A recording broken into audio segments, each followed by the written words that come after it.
O Natal não é um dado no calendário. Não é um evento histórico observado por olhos humanos. Segundo Neville Goddard, o Natal é um acontecimento sobrenatural, silencioso e íntimo, algo que ocorre dentro de você. O mundo celebra o nascimento de um menino em Belém. Mas as Escrituras falam do despertar de Deus no homem. Nesta palestra de 1965, Neville revela que o Natal não aconteceu fora de você, ele acontece em você, quando Cristo adornado desperta e nasce do alto. Este vídeo não é sobre tradição religiosa. É sobre ressurreição, despertar e o mistério mais mal compreendido da Bíblia. Se você sente que existe algo além da história literal, fique até o final. Por um curtíssimo período, fechando hoje à noite e reabrindo no dia 4 de janeiro, no mesmo local e horário. Mas não enviarei avisos, então, por favor, lembrem-se da data. Publicarei um pequeno anúncio para lembrar aqueles que leem o jornal de sábado, no dia 1º de janeiro, informando que reabriremos na terça-feira, dia 4 de janeiro. Além disso, não temos outros avisos para enviar. O tema será seu futuro. Será baseado principalmente neste nível de César, com apenas uma pequena parte dedicada ao seu futuro definitivo. Mas, no geral, será sobre este nível. Então, se você tiver um amigo, pode contar para ele. Pois não tenho outra maneira de contatá-lo a não ser por meio desse pequeno anúncio. Sendo este o último post e o Natal chegando em uma semana, achei melhor encerrar o ano com esta mensagem. Portanto, meu tema esta noite é o Natal, tão incompreendido quanto todos os outros grandes mistérios das Escrituras. Supostamente, existem 1 bilhão de cristãos, e daqui a uma semana, milhões lotarão as igrejas para ouvir a história como se nunca tivesse acontecido. Então, esta noite, quero compartilhar com vocês o que sei sobre o Natal a partir da minha própria experiência pessoal. Os evangelistas não registram incidentes do passado como se registra a história, digamos, de Abraham Lincoln. Eles contam o que aconteceu nas profundezas da alma de Jesus. A ressurreição, o nascimento divino, a descoberta da paternidade de Deus, o rasgar do véu do templo de cima a baixo, a ascensão serpentina do Filho do Homem e a descida da pomba sobre o Cristo ressuscitado foram vistos e ouvidos por ninguém além de Jesus. Nenhum olho mortal testemunhou essa sequência de eventos, contudo, acredita-se que, no nascimento, uma mulher e seu esposo estavam presentes, e 3 pastores, homens mortais, vieram em carne e osso e testemunharam o ocorrido, e então as multidões vieram. Chegaram a acrescentar coisas como o jumento e o cordeirinho e outras coisas do gênero. Com o passar dos anos, eles foram construindo essa narrativa e realmente acreditam que essa sequência de eventos foi testemunhada por olhos mortais. E não foi. Os evangelistas não estavam contando essa história. Uma história completamente diferente. Eles não estavam interessados nos eventos da vida de Jesus entre o nascimento físico e a sua morte física, eles estavam simplesmente preocupados em contar a história da salvação. A deles era essencialmente, uma revelação do Cristo ressuscitado. O Jesus de quem você lê nos evangelhos é um com o seu próprio e maravilhoso eu sou, esse é Jesus. Um dia você o descobrirá, um dia você o conhecerá por experiência própria, através da mesma série de experiências sobrenaturais. Lembre-se sempre de que Jesus é um ser totalmente sobrenatural. Ele está em você agora, literalmente em você agora. Quando você diz eu sou, antes de dizer qualquer coisa, esse é Cristo Jesus. Mas ele não está desperto, ele não está despertado, mas esse é Cristo Jesus. E tudo o que está registrado nas Escrituras sobre esse Cristo Jesus você experimentará, pois só existe um Cristo Jesus. Você o experimentará sem perder sua individualidade, sem perder sua identidade. É um erro de interpretação gravíssimo ignorar o ser totalmente sobrenatural que é Cristo Jesus, esse caráter encarnado, e tentar explicá-lo de forma naturalista, como farão daqui a uma semana. Falarão de um ser único que nasceu de uma mulher de carne e osso, mas não teve pai, o Espírito Santo veio sobre ela.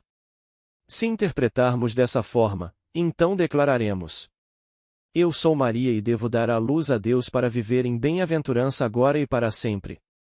Se essa for a história, então toda pessoa no mundo, independentemente do sexo, é Maria. Sim, o Espírito Santo vem. A palavra Espírito significa vento, e ele realmente vem. Ele vem sobre você e então você desperta. Esse é o início de todo o drama, a ressurreição. Portanto, a ressurreição acontece primeiro e você desperta no túmulo do seu próprio crânio. Enquanto está nesse túmulo, você conhece o drama, você o conhece intuitivamente, e então você sai como alguém que está nascendo. E os sinais que acompanham esse evento estão registrados nas Escrituras, e o homem apropriou-se desses sinais, personificando-os e tornando-os algo real, como carne e osso. É apenas um sinal da sua própria saída do crânio, do túmulo. E então vem a série, pois o cristianismo se baseia na afirmação de que uma série de eventos aconteceu, na qual Deus se revelou em ação para a salvação do homem. Pois, de uma forma simples, é simplesmente Deus em você despertando, se libertando de uma longa e autoimposta restrição na qual ele sonhou o sonho da vida. Então chega aquele momento na eternidade em que ele desperta. E você não mudou, não há outro, é você, seu próprio ser, e você desperta para descobrir que não mudou em nada. Ninguém de fora testemunhou isso. E quando você contar, eles sorrirão com indulgência. As testemunhas do evento poderiam ser, como foi sob meus cuidados, meus próprios irmãos terrenos. Mas eles não sabem nada do fato de que estavam presentes, pois estavam presentes em minha alma. Tudo está em minha alma e eles foram escolhidos para testemunhar, mas escolhidos em espírito. Então, quando lhes contei pela primeira vez, eles sorriram. Que sonhos maravilhosos ele tem, na opinião deles. E amigos meus, um deles médico, a primeira pergunta que fizeram foi: eles têm consciência disso? Eles chegam a esse ponto. Eles precisam ter consciência disso. Se quando você os encontrar no ano que vem ou depois, quando for a Barbados, e eles não tiverem consciência disso, então deve ser um sonho, Neville, uma alucinação. Eles não conseguem conceber um ser sobrenatural que contenha o vasto mundo inteiro dentro de si e essa seleção de seus parentes terrenos para desempenhar um papel específico, tudo para testemunhar o evento. Portanto, o Natal não deve ser celebrado como algo que aconteceu neste plano. O Natal é um evento completamente sobrenatural que ocorre em cada criança nascida de mulher quando esse indivíduo desperta. E posso lhes dizer, é um despertar, é um despertar. Como a própria palavra, quando definida nas Escrituras. Procurem a palavra ressurreição e a primeira definição dada é levantar-se e despertar do sono. E vocês não tinham ideia de que estavam dormindo. Não tinham ideia de que o sono acontecia em um túmulo. Não tinham ideia de que em algum momento da eternidade vocês entraram no portal da morte, que é chamado de sepulcro, e que nesse estado vocês foram colocados em um sono profundo, e que vocês sonhariam o sonho da vida, esse sonho horrível, e no fim, ele desapareceria como um sonho, pois vocês despertarão. E que vocês, de todas as pessoas, independentemente de sua história terrena, vocês são Cristo Jesus.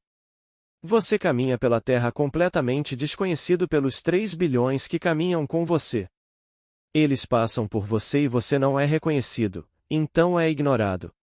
Eles não sabem que, enquanto caminha, temos um vizinho esta noite que já vivenciou toda a saga dentro de si.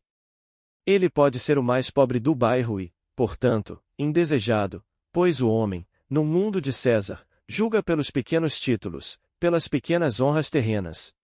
E pela conta bancária. E todas essas coisas se apegam a ele, e ele se orgulha tanto delas que tenta perpetuá-las para sempre neste mundo, para sempre.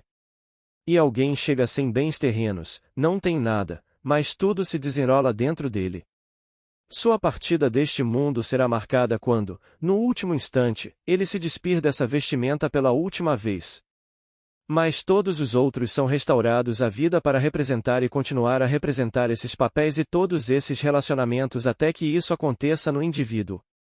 Então, o Natal. Sim, este evento glorioso acontece em você. E o ser que está para nascer, você não tem pai, você não tem mãe, além de seu pai e mãe terrenos aqui. Mas eles não lhe deram a luz, você nasceu de si mesmo. Você saiu por conta própria e deixou o túmulo vazio. Assim nos é dito no Evangelho de João, quando os magos e o sinédrio chegaram, ele lhes disse: É necessário nascer de novo, pois, se você não nascer de novo, não pode entrar no reino de Deus. João 3 versículo 3, 5. Bem, ele se retirou muito triste, pois não conseguia entender como um homem da sua idade, tão idoso, poderia nascer de novo. E ele lhe disse: Você é um líder, um mestre de Israel, e não sabe que, se não nascer de novo, não pode entrar no reino de Deus? E ele não entendeu. Ao ler, tenha isto em mente, e você sempre pode considerar que a palavra nascimento se refere tanto à parte paterna quanto à materna. Se for da parte paterna, o verbo sempre significa gerar, se for da parte materna, significa dar à luz. João usa o verbo anotim, do alto, com o significado de gerar. É sempre da parte paterna, em outras palavras, gerado por Deus. Não gerado do sangue, nem nascido da carne, nem nascido da vontade do homem, mas de Deus. João 1, 13. Então, dizem que o Espírito Santo virá. Bem, como ele virá? Bem, você espera para ver. Uma noite, quando você menos esperar, sua cabeça parecerá não aguentar mais, haverá uma intensidade nela que você nunca sentiu antes. Tudo estará concentrado na sua cabeça, mas na parte de trás. E então atinge o ápice da intensidade e você sente que é isso. Ou eu deixo recuar e você não tem controle sobre isso, ou então vou me abrir completamente. Algo está acontecendo comigo e eu vou me abrir completamente e eles o encontrarão e dirão que foi uma hemorragia maciça, ou então tem que recuar porque você não aguenta mais. Nesse ápice de intensidade, você se sente acordando como nunca acordou antes. Você está acordando e de repente está completamente desperto. Ao despertar, você se levanta e fica de pé, onde? Dentro do seu próprio crânio. Lá está você, sozinho em um túmulo, em um sepulcro, e sabe que se pressionar a base daquele crânio, algo cederá. Você o faz e sai, assim como uma mulher dá à luz, da mesma maneira, centímetro por centímetro. Quando tudo termina, você sai e tudo se revela diante de você.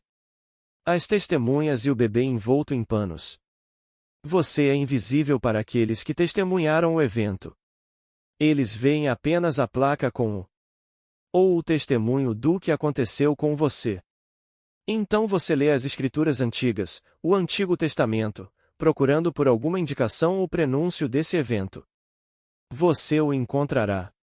E aqui você se depara com as palavras, o capítulo 30 de Jeremias. Pode um homem gerar um filho? Bem, a resposta, naturalmente, seria não. Mas ele não espera pela resposta, ele responde. Então por que vejo todo homem com as mãos na cintura, se esforçando para sair de si como uma mulher em trabalho de parto? Por que o rosto está tão pálido? Jeremias 30, 6. Ele não contesta o ponto, ele faz afirmação ousada, está é a palavra do Senhor falando. Ele vê um homem se esforçando para sair de si. Bem, é exatamente isso que você faz. No instante em que a cabeça sai da base do crânio, você tem um desejo irresistível de sair e se esforça para sair. Você chega até aqui e então puxa com toda a sua força e todo o seu corpo escorrega para fora pela base do crânio, e você está no chão. Então você se levanta e olha para trás, para o lugar de onde veio, e vê tudo terrivelmente pálido, parece a própria morte. Você sai e, antes que perceba, testemunhas estão presentes. Você volta à história e lê mais uma vez. E apareceram 3. Quem eram eles? Eram visitantes celestiais que vieram anunciar o nascimento de Abraão. Abraão ergueu os olhos no calor do dia, pois estava sentado à entrada de sua tenda, e eis que, ao olhar para cima, 3 homens apareceram diante dele.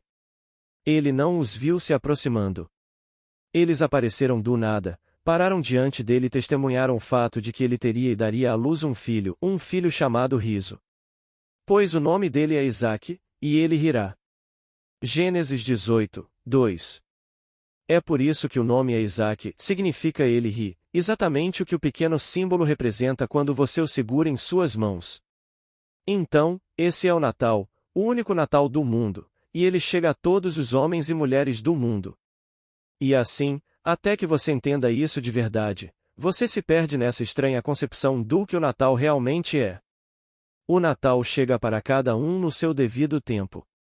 E como diz aquela maravilhosa canção natalina caribenha: e o homem viverá para sempre por causa do dia de Natal. O Natal dele.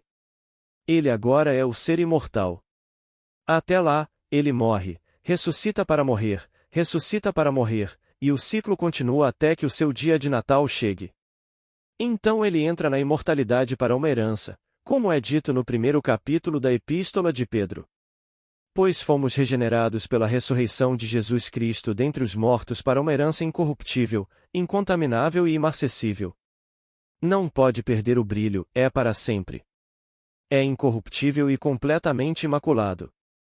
Você entra e herda o reino de Deus. Sua herança não é plenamente realizada enquanto você ainda veste roupas de carne e osso. Mas, no momento em que você as tira, sua entrada nela é assegurada pelos eventos que ocorreram durante seu percurso, do berço ao túmulo. Portanto, eles não estavam escrevendo a história de um homem desde seu nascimento até sua morte. Nesse intervalo, um homem desconhecido teve uma experiência com as Escrituras, ao retornar a elas, pôde dizer, no volume do livro: isto foi escrito a meu respeito. Eles não acreditaram. Como isso poderia ter sido escrito a seu respeito, se você veio milhares de anos depois que essas coisas foram escritas? Mas os escribas procuraram e não encontraram o Cristo de quem escreveram e cuja vinda predisseram. Estavam procurando na direção errada. Eles foram organizados pela providência divina para a comunhão espiritual, escreveram sob ditado e deixaram o texto para nós. Mas alguém precisava romper o selo e interpretar as Escrituras, e por isso ele é as primícias dos que dormem. Mas, como só existe um Cristo Jesus e esse único Cristo Jesus está em cada homem, você também, quando isso acontecer, será as primícias dos que dormem. Ninguém maior do que você, ninguém menor do que você, todos iguais, todos um, pois Cristo Jesus é o próprio Deus. Foi Deus quem assumiu a limitação do homem, o limite da contração, o limite da opacidade, e foi Deus quem despertou na sepultura que ele mesmo impôs e então começou a se expandir. Não há limite para a sua translucidez, não há limite para a sua expansão. Portanto, aqui, a história é verdadeira, absolutamente verdadeira e literalmente verdadeira, e se cumprirá em todos os seres deste mundo, absolutamente todos. Ninguém se perderá. Ninguém será deixado de lado, não importa o papel que você desempenhe agora no mundo. Você pode ser julgado duramente pela sociedade e condenado, mas, mesmo assim, sua redenção está garantida porque o ser que sonha com você, até mesmo com os pesadelos horríveis que você possa ter, é Jesus Cristo, e Jesus Cristo precisa despertar em todos. Então Paulo advertiu o mundo que ensinava que a ressurreição já havia passado, dizendo: vocês estão desviando as pessoas e as afastando da fé, ensinando que a ressurreição já terminou. A crucificação terminou, mas não a ressurreição. A ressurreição está acontecendo. Ele disse: fui crucificado com Cristo. Assim, já não sou eu quem vive, mas Cristo vive em mim. A vida que agora vivo na carne, vivo-a pela fé no Filho de Deus, o qual me amou e se tornou eu. Gálatas 2, 20. Ele realmente se tornou eu no sentido mais literal, portanto, não há mais a sensação de sermos dois, ele se tornou eu. Eu sou o próprio ser que foi crucificado. Fui crucificado com ele, e então ele deve ressuscitar em mim, e quando ele ressuscitar em mim, eu serei ele, sem perda de identidade. E o nome conferido ao Cristo ressuscitado na experiência do homem é Jesus Cristo, e ele é chamado Senhor. Há poucos grandes eventos que obviamente não foram testemunhados por ninguém além do próprio Jesus.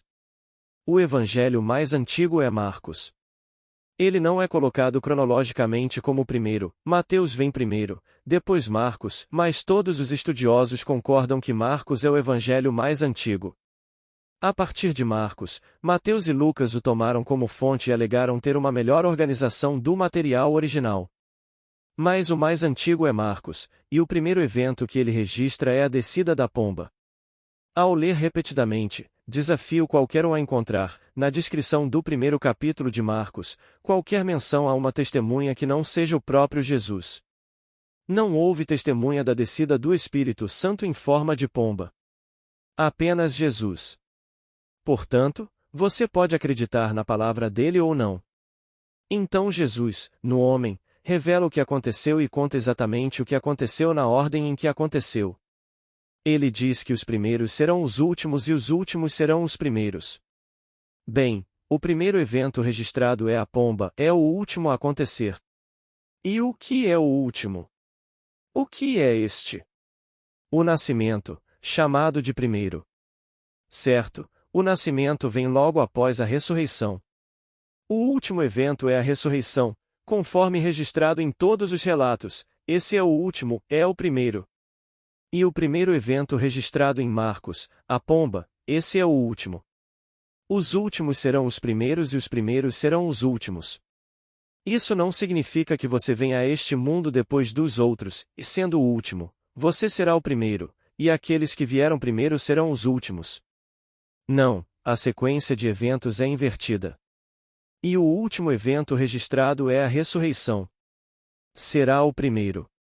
Pois tudo começa com a ressurreição, o ato mais poderoso de Deus no homem, ele desperta o homem. Quando digo que Deus se fez homem para que o homem se tornasse Deus, quero dizer isso literalmente, no sentido mais literal. E para nós, isso não consegue descrever a admiração.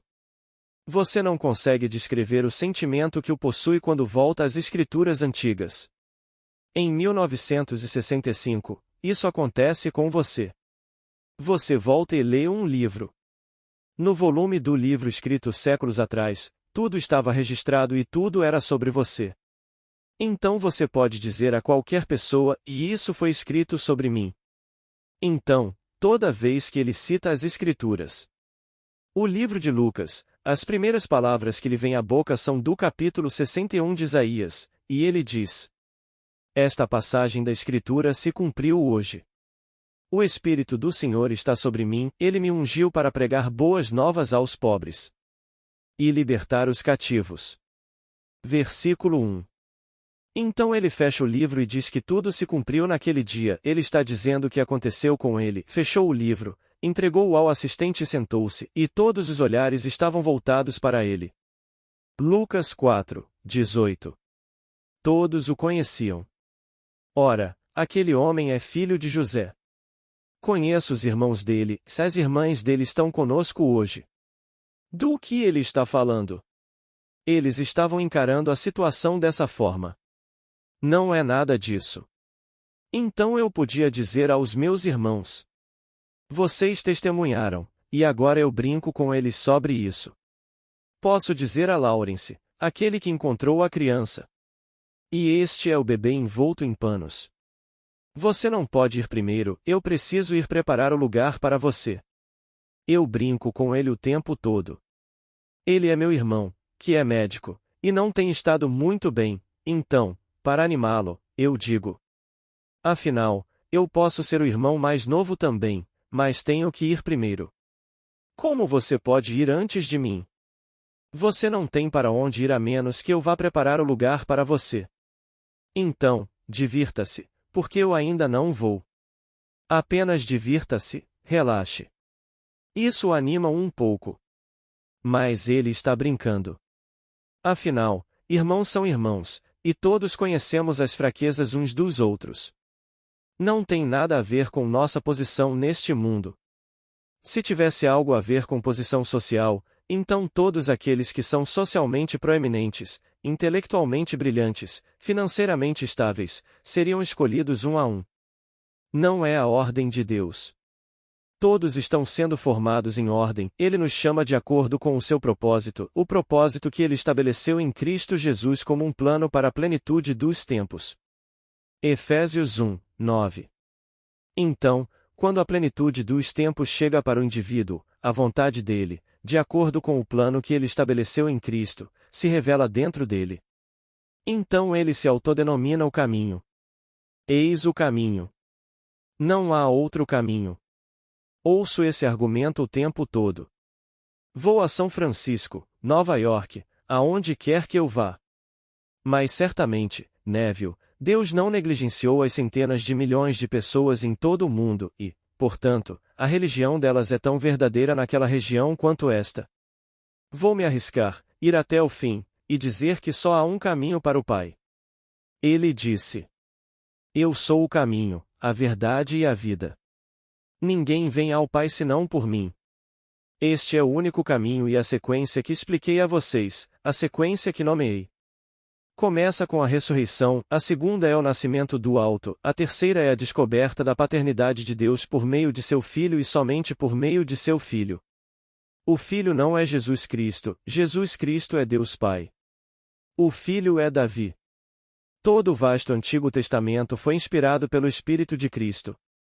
Foi o Espírito de Cristo que disse no Salmo 2: Tu és meu filho, eu hoje te gerei. Versículo 7. Então você vê Davi não como um homem como eu estou diante de você, mas como a personificação de todas as gerações de homens, todas as suas experiências, fundidas em um único ser, e esse ser personificado é chamado de eterna juventude, e ele é Davi, o Davi da fama bíblica. Portanto, na Bíblia, ele é aquele que não se pode dizer que foi visto por olhos mortais. Pois ele disse: Por que, então, Davi, em espírito, chamou Jesus Cristo de Senhor? Por que o chamou de Adonai, o nome que é usado por todo filho de seu pai, meu pai, Adonai? Em espírito, ele o chamou, então não se pode dizer que houve testemunhas mortais desse evento.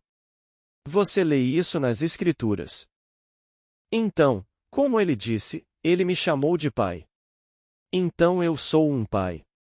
E vocês ficarão maravilhados, estarrecidos, e estou falando de padres, estou falando de rabinos, estou falando dos pastores protestantes, como conversei com eles enquanto viajava pelo país. Eles não conseguem ver de jeito nenhum que Jesus Cristo é Deus Pai. Então, quem me vê, vê o Pai.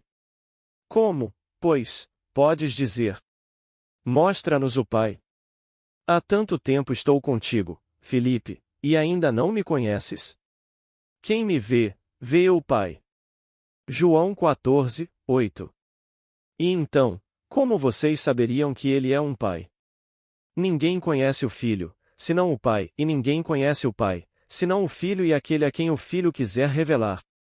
Mateus 11, 27. Então Davi vem me revelando como Deus Pai. Então ele revelará você como Deus Pai, e todos são Deus Pai. Então, essa unidade do ser. Não somos nós um? Não somos nós agora o cumprimento das Escrituras? Ouve, ó Israel. O Senhor nosso Deus é o único Senhor, a Deuteronômio 6, 4. É um só Senhor, não pode haver dois, e ele me chama de Senhor. Ele te chamará de Senhor, e sem perda de identidade, somos um, uma unidade composta, uma formada por outros. Todos com o mesmo Filho, e esse Filho é a encarnação e a personificação de todas as gerações de homens, e tudo o que eles já sonharam, tudo o que já realizaram, fundido na juventude única que as Escrituras chamam de eternidade. Portanto, a juventude eterna é realmente a verdadeira personificação do tempo, nossa eternidade, não um velho com uma foice. É simplesmente um jovem bonito, um rapaz belo cuja beleza é indescritível, esse é Davi. Então ele vem e te revela como Deus Pai. E então vem a cortina do templo. E o livro de Hebreus, capítulo 10, identifica a cortina do templo com o corpo de Jesus. É o seu próprio corpo que é dividido de cima a baixo, e é você, o Filho do Homem, na base desse corpo cortado que, como uma serpente, ascende ao céu como o Filho do Homem. Então vem a descida da pomba sobre você, o Cristo ressuscitado, pois a Bíblia trata apenas do Cristo ressuscitado. Não se trata de Jesus adormecido no homem. Essa é a crucificação, e todos nós fomos crucificados com Cristo, cada um de nós, em você. Então ele dorme no homem até aquele momento na eternidade em que o Espírito Santo desperta. E o Espírito Santo vem como um vento estranho e sobrenatural, um vento peculiar, e de repente fica mais intenso e mais intenso, e você sente que é isso. Ou é uma hemorragia maciça e amanhã encontrarão o corpo na cama, ou então deixa a hemorragia diminuir. Ela não diminui, acontece algo completamente diferente como resultado disso. O que acontece? Você acorda e nunca teve um despertar como esse em toda a sua vida. Tudo isso foi precedido por uma experiência maravilhosa com crianças, como nos é contado no final do Antigo Testamento. Todas as crianças vieram. Bem, vou lhes contar. Peguem a avenida mais larga da nossa cidade, que teria a largura das calçadas. Não havia prédios altos, nada com mais de 3 andares, mas sim obras-primas de beleza. Coisas simplesmente belíssimas, indescritíveis, mas não com mais de 3 andares de altura. Calçadas e ruas enormes, com cerca de 4 vezes a largura das calçadas, e pianos de cauda de concerto em intervalos regulares ao longo das calçadas. Esses homens vinham tocar, sem cobrar nada, apenas pela alegria de tocar. E havia uma rivalidade estranha e maravilhosa, uma rivalidade amigável entre os grandes artistas. E todos eles tinham seus seguidores. Eu estava sentada ao piano e havia uma lei não escrita de que ninguém que estivesse sentado ali podia ceder o lugar. Era dele até que ele quisesse. E naquele momento, uma multidão de crianças, lindas criancinhas de 10, 11, 12 anos, rodeavam seu piano favorito, e ele vinha na minha direção. Uma jovem, de 28, 29 anos. E eu sabia o motivo do que ela fez. Ela rapidamente sentou no meu colo para deixá-lo um pouco com inveja. Quando ele chegou e ficou ao meu lado, não conseguiu me pedir o piano, então a peguei pela cadeira e a coloquei de lado. Então eu disse que era um prazer, e ele me agradeceu profusamente. Ele olhou para o meu rosto, e eu podia ler seus pensamentos. Ele sabia que deveria me reconhecer, mas não conseguia se lembrar. Mas ele sabia que deveria me reconhecer, e ali estava ele, lutando consigo mesmo para associar um nome, para encontrar algo naquele rosto que o encarava. Mas ele se voltou para as teclas, e ainda olhando para mim, começou a tocar divinamente. De repente, do piano surgiram os mais belos padrões geométricos que você já viu. Não só eram belos, como também coloridos, enquanto ele tocava, numa constante mudança de forma, tudo belíssimo em cores.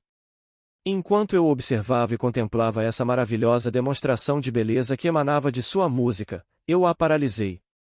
Eu sabia que conseguiria fazer o mesmo, se conseguisse conter a atividade dentro da minha imaginação. Ao fazer isso, essas lindas árvores floridas congelaram enquanto eu as observava, percebendo esse poder que agora eu possuía, esse poder peculiar, desconhecido por qualquer coisa na Terra. Eu estava, na verdade, capturando a música que emanava em forma geométrica e a congelando. Naquele instante, o vento me dominou e a cena mudou, e agora estou despertando de um sono profundo. E então, acordei dentro do crânio e me vi envolto e selado no sepulcro do meu próprio crânio. Depois disso veio o nascimento, e depois os outros.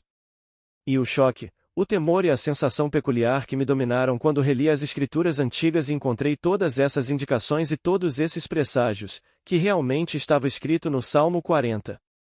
Pois no livro tudo isso está escrito a meu respeito.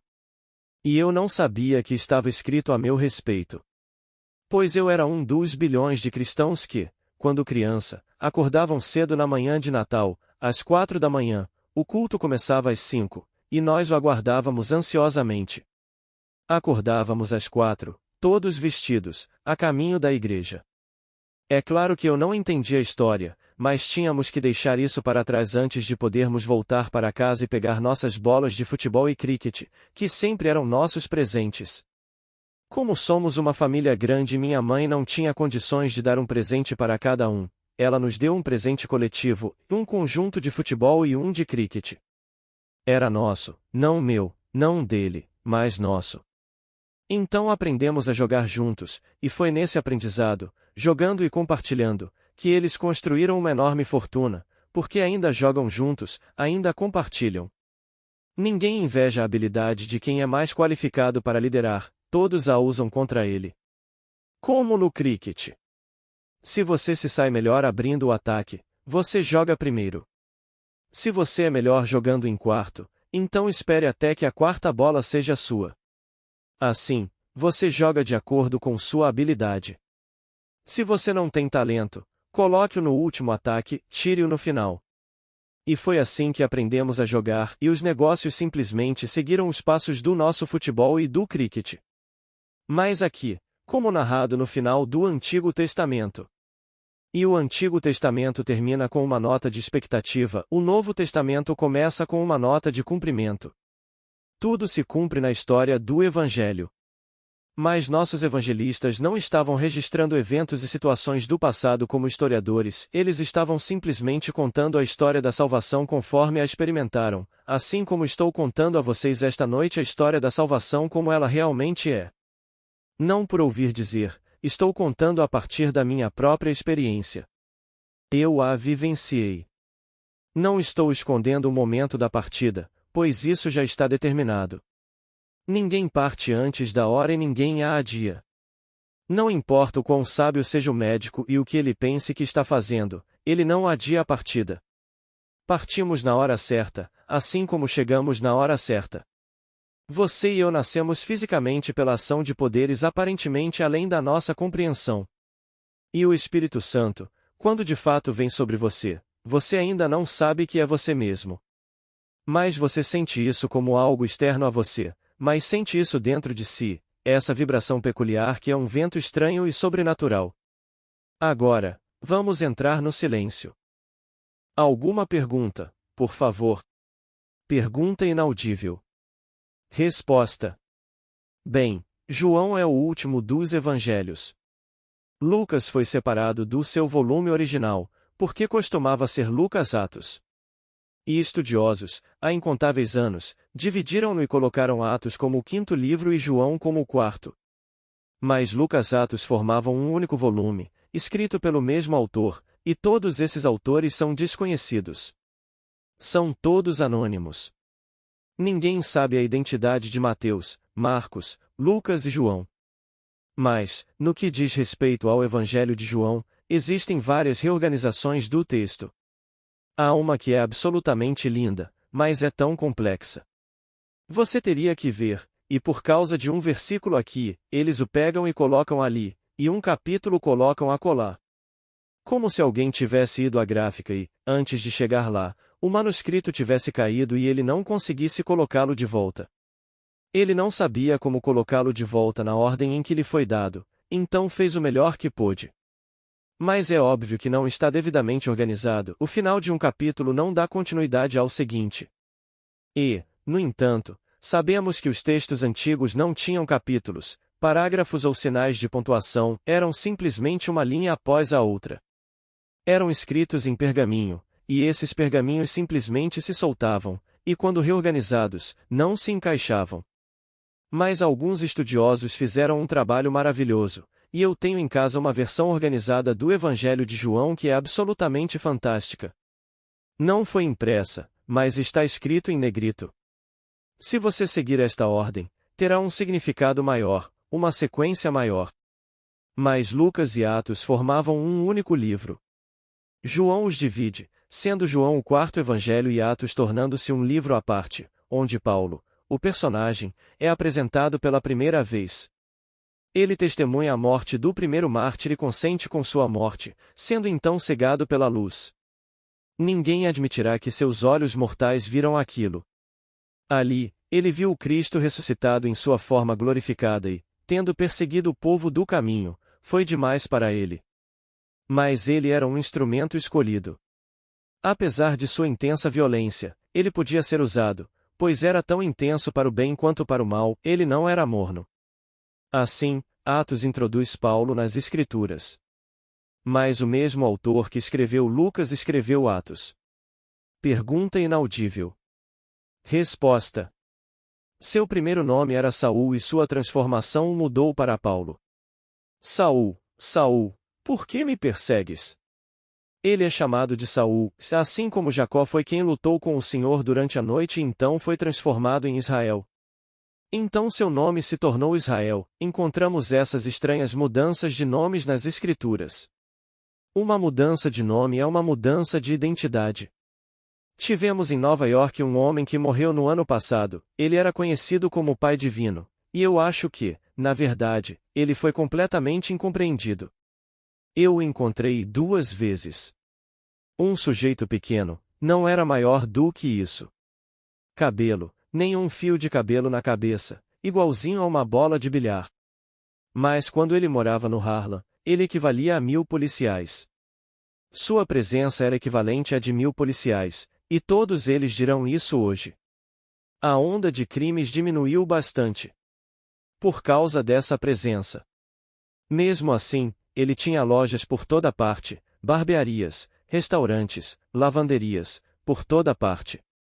A primeira coisa que ele fazia quando você ia até ele em busca de ajuda era mudar seu nome. Um amigo meu, um artista muito talentoso, tinha sua casa em Long Island, e eu fui passar um fim de semana prolongado com ele. Bem, o restaurante era filipino e ele era o cozinheiro. E o Tom não me contou nada sobre ele até eu chegar. Cheguei a tempo para o almoço, então ele veio e, enquanto me servia, disse: "Paz, está maravilhoso." Olhei para ele. Um comportamento estranho para um mordomo. Mas, mesmo assim, Paz está maravilhoso. Ele colocou o prato na minha frente. O telefone tocou e, quando ele atendeu, em vez de dizer aqui é da residência do Sr. W, ele dizia Paz está maravilhoso. Isso também acontecia ao telefone. Bem, isso continuou. Então Tom me contou como o encontrou. Ele disse que eu queria um mordomo e que também soubesse cozinhar. Então esse homem apareceu, enviado pelo Pai Divino, e contou sua história para Tom. Ele disse que quando fui até o pai, eu não tinha um centavo. Estava desempregado, na pior. O pai disse, a partir deste momento, seu nome é Alegria Verdadeira. E quando ele foi até Tom, um pouco envergonhado de dizer meu nome é Alegria Verdadeira, e sendo filipino, ele deu a volta por cima e disse: "Meu nome é Alegria Real." Então Tom o contratou como Alegria Real. Mas isso mudou a atitude do homem em relação a si mesmo. Como você pode ser realmente feliz por ser pobre? Como você pode ser realmente feliz se não consegue pagar o aluguel, não consegue comprar um pão? Você não pode ser realmente feliz. Então, se você sair daqui carregando esse nome, você deve ser realmente feliz com alguma coisa. Bem, comece com sua necessidade imediata. Estou realmente feliz por estar empregado. Então ele saiu. E em 24 horas conseguiu o emprego com Tom. E quando se tratava de honestidade, bem, Nova York costumava jurar pelos seguidores do Pai Divino. Ninguém escondia nada, ninguém deixava nada passar. Se você conseguisse alguém do Pai Divino, podia deixar tudo completamente às claras, absolutamente tudo. Nada era tocado. A única coisa que eles não faziam era lavar os copos de coquetel. Não guardavam as bebidas alcoólicas. Essa era sua tarefa, porque eles não tocavam em bebidas alcoólicas, nada de fumar, nada de beber, nada. E esse era o código deles, assinado por todo o seu grande auditório. Eu o encontrei 2 vezes e gostei dele, um sujeito forte, baixinho, com cerca de 1,5 metros de altura. Ele morreu aos 102 anos. Bem, você morre aos 102 anos, suponha que esteja um pouco senil. As pessoas ficam senis aos 20 anos. Então, nos últimos 2 anos de sua vida, ele estava um pouco senil. E aí os jornais de Nova York, só para criar manchetes e todo tipo de estupidez, escreveram algumas coisas desagradáveis em seu obituário. Ele era um velho senil. Mas eles não conheciam o verdadeiro Pai Divino, ele era um cara incrível, e eu ainda digo o que a polícia diz. Só a presença dele valia por 1000 policiais em Nova York. Mas tem gente que se ressente de quem tem alguma coisa, e o pai tinha tudo de melhor no mundo. Ele não tinha um Rolls Royce, tinha uns 6. E ele sempre dizia que não tinha dinheiro, mas podia pagar qualquer aluguel em dinheiro vivo, notas de $100, e o lugar custava $600.000. Sem crédito. $600.000, sem mais. Ele morava ao lado do nosso falecido presidente Roosevelt em Hyde Park, e costumava hastear uma bandeira com as iniciais FDR em sua mansão, uma mansão enorme. Um dia, o FBI disse a ele: Bem, você não pode fazer isso, é enganoso. Esse é Franklin Delano Roosevelt, FDR.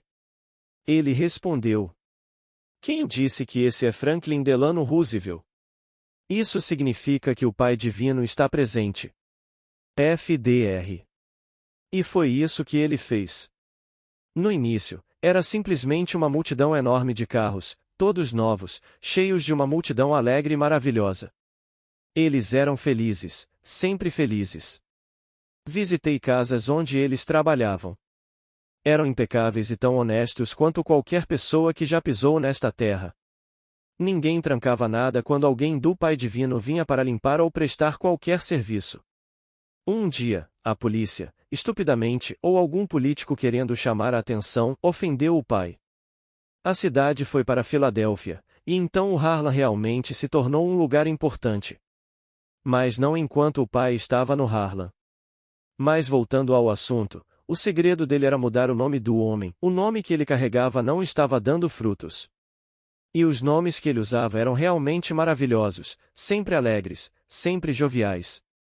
Não te chamava de Mary Jane se seu nome fosse Smith, não, ele usava nomes como alegria real, felicidade real. Bem, andar pela terra dizendo: Meu nome é felicidade real. Mas funcionou, valeu a pena. Bem, no dia 4 de janeiro, aqui, no mesmo horário, e o tema é seu futuro. Obrigado.